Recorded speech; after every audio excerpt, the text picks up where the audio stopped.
tous, ici Ben Garneau. Pour faire changement, je ne parlerai pas de la planète X et des changements planétaires. Je suis tombé sur ces deux vidéos-là en me promenant comme ça sur Internet. Alors, il y a une de ces vidéos-là qui s'appelle « Les enseignements secrets de Jésus, la réincarnation ». Et la deuxième vidéo, ça s'appelle « Jésus de Nazareth enseigne à Nicodème la réincarnation ». Et le but de ma vidéo aujourd'hui, c'est de donner tout simplement mon opinion sur la réincarnation. Alors, dans cette vidéo-là, on mentionne que Jésus est un avatar, comme des autres personnages, comme Bouddha, par exemple. Alors, ça vient d'une autre planète, ça vient sur la Terre donner des enseignements, comme Bouddha, comme d'autres, et après ça, ça repart. Bon, il a fallu que je fasse au moins une petite recherche. C'est quoi un avatar au juste, comme dans le film? Le terme avatar tire son origine de l'Inde. Ça se traduit par incarnation divine. Dans l'hindouisme, un avatar est une incarnation sous forme d'animaux, d'humains, etc., d'un dieu venu sur Terre pour rétablir le drama, sauver le monde du désordre cosmique engendré par les ennemis des dieux, les démons par exemple. Généralement, les avatars sont ceux du dieu Vishnu, de la déesse, etc.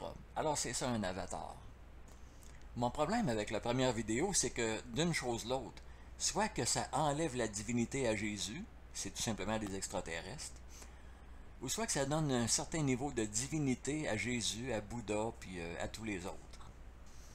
Mais concentrons-nous plutôt sur la réincarnation. Quelle est l'opinion de la Bible au sujet de la réincarnation?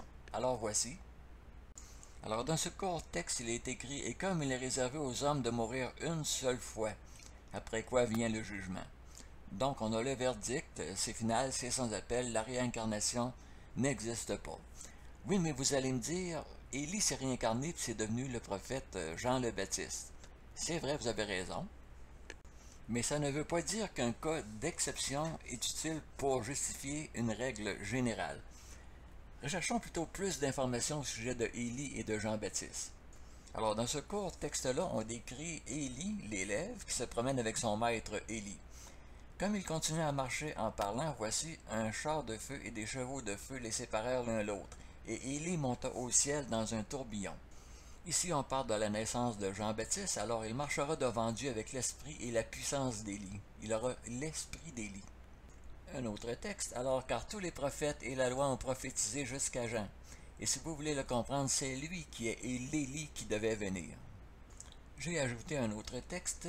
Les disciples lui firent cette question. Pourquoi donc les scribes disent-ils qu'Élie doit venir premièrement? Il répondit, il est vrai qu'Élie doit venir et rétablir toutes choses, mais je vous dis qu'Élie est déjà venu et qu'ils ne l'ont pas reconnu. Et les disciples comprirent alors qu'il leur parlait de Jean-Baptiste. J'ai trouvé aussi deux textes complémentaires. Alors dans 2 Rois, on dit au sujet de Élie, c'était un homme vêtu de poils et ayant une ceinture de cuir autour des reins. Et au sujet de Jean-Baptiste, on dit que Jean avait un vêtement de poils de chameau et une ceinture de cuir autour des reins. Voyez-vous, c'est très inhabituel que la Bible décrive les habitudes vestimentaires des prophètes. Par contre, juste comme pour piquer notre curiosité, on décrit la tenue vestimentaire de Élie et de Jean le Baptiste. Bon, revenons à cette histoire-là. Il est réservé aux hommes de mourir une seule fois. Qu'est-ce qui s'est passé dans le cas de Élie et de Jean-Baptiste? Eh bien, voici comment je comprends la situation. Élie est monté au ciel avec son corps et avec son âme, devant son élève, le prophète Élisée. Quelques siècles plus tard, il s'est réincarné, il est dans le corps de Jean le Baptiste, et c'est ainsi que l'âme qui a animé le corps de Élie et de Jean-Baptiste a connu la mort au décès de Jean. Donc cette âme-là, effectivement, est morte une seule fois. Il s'agit donc d'un cas d'exception. Et qu'est-ce que je peux dire au sujet de cette deuxième vidéo-là? Jésus de Nazareth enseigne la réincarnation à Nicodème. Eh bien voici. Dans cette page, j'ai pris quelques extraits de l'Évangile selon Jean, chapitre 3. Et la dernière ligne en bas, le dernier paragraphe, ça vient des épîtres de Paul 1 aux Corinthiens. Commençons par le haut. Jésus dit en vérité, je te le dis, si un homme ne naît de nouveau, il ne peut voir le royaume de Dieu. Visiblement, Nicodème ne comprend pas, puisqu'il répond, comment un homme peut-il naître quand il est vieux? Peut-il rentrer dans le sein de sa mère et naître? Et c'est là que Jésus répond, en vérité, je te le dis, si un homme ne naît d'eau et d'esprit, il ne peut entrer dans le royaume de Dieu. Et il ajoute, ce qui est né de la chair est chair, et ce qui est né de l'esprit est esprit. Donc, on constate que Jésus ne parle pas de réincarnation. Il dit que nous sommes nés dans la chair comme des animaux, et il nous dit que nous devons apprendre à naître de l'esprit, à nous développer une consistance spirituelle. Et c'est là que je m'en vais au dernier paragraphe, Nouveau Testament, les Épîtres de Paul. Jésus dit lui-même, « Mais l'homme animal ne reçoit pas les choses de l'Esprit de Dieu, car elles sont pour lui une folie, il ne peut les reconnaître parce que c'est spirituellement qu'on en juge. » Alors tout est là. Jésus n'explique pas à Nicodème qu'il faut se réincarner. Jésus explique à Nicodème que nous sommes nés comme des animaux, mais notre naissance comme des êtres spirituels reste à faire. Pas question de réincarnation là-dedans. Voyez-vous, moi j'ai le même problème que tout le monde. On se dépêche le matin pour se lever pour aller travailler. On se dépêche de travailler, on se dépêche d'aller luncher, on se dépêche de retourner au travail, puis après la journée de travail, on se dépêche d'arriver à la maison. On se divertit un peu, puis là on est fatigué, on se couche, puis le lendemain matin, il faut se lever encore pour se dépêcher pour aller travailler. Où est le temps là-dedans pour nourrir notre âme?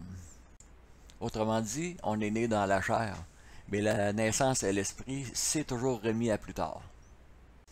Donc, pour conclure cette vidéo-là, à une certaine époque, je croyais qu'on était comme des animaux. Il n'y a rien après la mort. Ensuite, j'ai adopté la théorie de la réincarnation. Mais depuis longtemps, j'ai adopté la théorie de la non-réincarnation. Voyons les choses autrement. La théorie de la réincarnation, c'est un long processus pour arriver à la perfection en essayant de se passer de Dieu. Tandis que la théorie de la Bible, c'est de croire à ce que Jésus et les prophètes ont dit pour arriver dans le royaume de Dieu.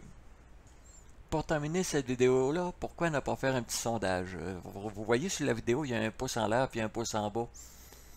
Si vous n'êtes pas d'accord avec le contenu de la vidéo et si vous êtes pour la réincarnation, mettez-moi donc un pouce en bas.